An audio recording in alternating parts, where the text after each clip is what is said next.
minutos y seguimos con el tema de la reforma judicial que por supuesto sigue y seguirá dando mucho de qué hablar también en los próximos días. Y tenemos en la línea al senador del Partido Verde Ecologista de México, Jorge Carlos Ramírez Marín. ¿Qué tal, senador? Muy buenas tardes. Iván, ¿cómo estás? Buenas tardes, saludos a ti, a tu público, muchas gracias. Muchas gracias, es el público de mi compañero Enrique Acevedo, pero aquí nos sumamos con mucho gusto. Senador, todos escuchamos lo que comentó el senador Ricardo Anaya del PAN. Desde ayer hablado de que él había visto una contradicción entre un artículo de la reforma a la ley secundaria que se contraponía con un artículo de la reforma constitucional. Incluso hoy habló de algo que dijo la presidenta Claudia Sheinbaum en el sentido de que se deslinda de ese cambio. Pues preguntarle cómo ven ustedes las cosas, qué se puede hacer para salir de este embrollo, digamos. A mí me parece que lo que ha dicho la doctora Sheinbaum, presidenta de la República, es absolutamente adecuado y pertinente porque se trata de un asunto estrictamente parlamentario. Y si de la interpretación de esos dos artículos resulta una contradicción, quien está obligado a hacer la corrección o en su caso hacer la precisión es el Poder Legislativo. Entonces, yo creo que aquí hay un intento deliberado de forzar las interpretaciones para que la ley parezca mal.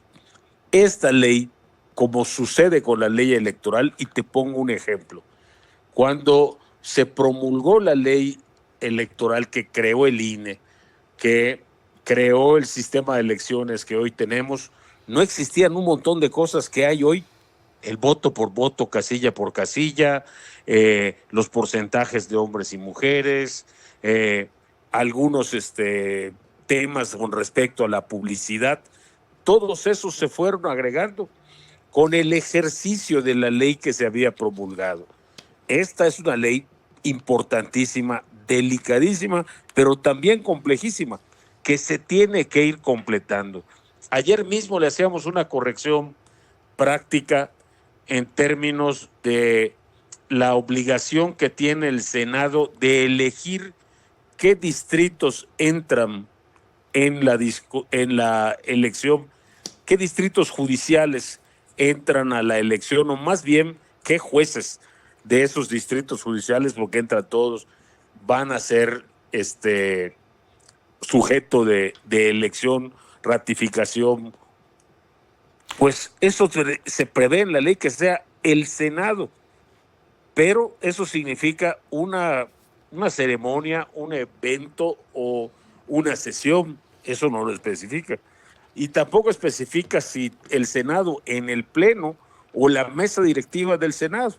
Bueno, toda esta interpretación se hizo ayer. Aún hoy en el INE es frecuente escuchar, yo estuve muchos años en el INE, es frecuente escuchar esta determinación la toma el INE ante la falta del legislador de precisar lo que quiso decir en estos términos de la ley electoral.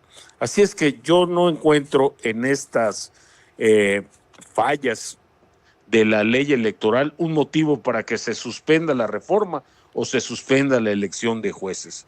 Detrás de esto está el verdadero temor que tienen algunos, particularmente el PAN, y es el temor de que la gente decida.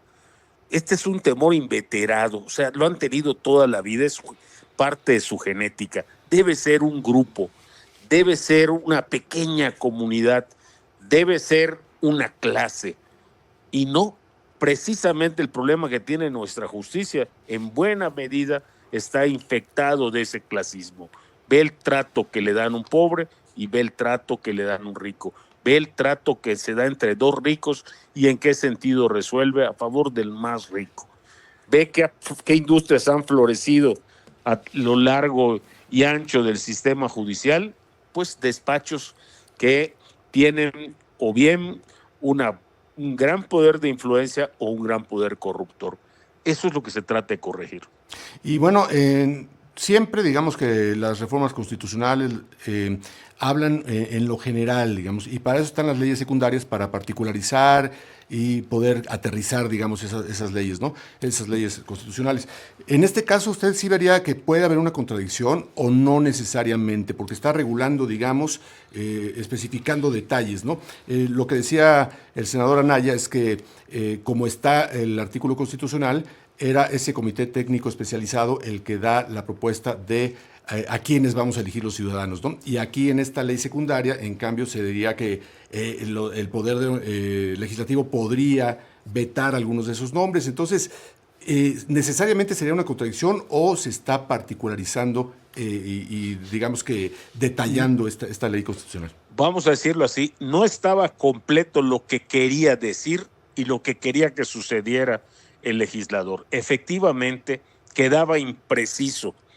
Y entonces lo que se acaba de hacer, acaba de anunciar uno de los coordinadores de Morena, el senador Ignacio Mier, es que van a presentar la reserva y van a hacer que se acepte esa reserva para que quede perfectamente claro que no hay ningún poder de veto posterior a la decisión del comité de evaluación por parte de los coordinadores de las bancadas que integran o la mayoría o la minoría en el poder legislativo. Entonces, eso precisa exactamente esta duda que tenía el senador Aldana.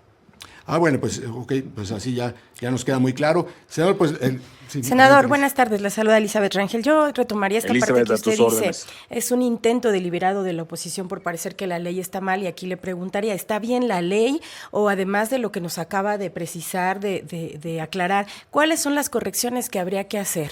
La ley necesita que le hagamos correcciones, necesita que hagamos precisiones y las vamos a ir haciendo y las va a ir haciendo el Instituto Nacional Electoral conforme vaya desarrollándose el proceso hasta llegar a la jornada electoral. Y todavía después de esta primera jornada electoral, estoy seguro que tendremos que hacerle ajustes, no lo sé, al diseño de las boletas o a la forma en que se pueden computar los votos. Los procesos electorales en México son muy particulares. Vean ustedes el número de votos nulos que se producen.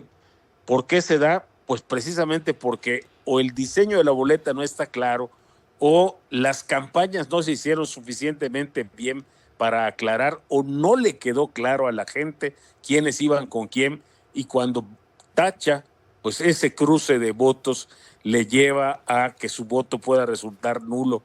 Tenemos que rescatar eso tanto en el proceso de designación de legislativos o ejecutivos, y ahora seguramente en el caso del Poder Judicial vamos a ver muchas cosas que van a dar lugar a correcciones. Miren, repito lo del voto por voto. No entraba el voto por voto. A la elección del 2006 resultó que teníamos que hacer una modificación para que efectivamente, si el resultado no llegaba a un porcentaje de diferencia entre el primero y el segundo lugar, este segundo pudiera invocar o la autoridad pudiera ordenar el voto por voto. Eso no había cuando hicimos la ley. Sí, digamos seguramente que aquí habrá muchos ajustes posteriores. Siempre, es algo común, ¿no? Se va adecuando la ley a las necesidades, eso siempre sucede. No le veo ningún error que evite que el proceso se realice, que es en el fondo lo que quiere la oposición, que no se haga. Muy bien. No hay ninguna condición para eso. Muy bien, senador, pues le agradecemos muchísimo que haya aceptado esta llamada. Senador Jorge Carlos Ramírez Marín, del Partido Verde Ecologista de México. Muchas gracias, buenas tardes. Elizabeth, muchas gracias. Gracias. Hasta luego.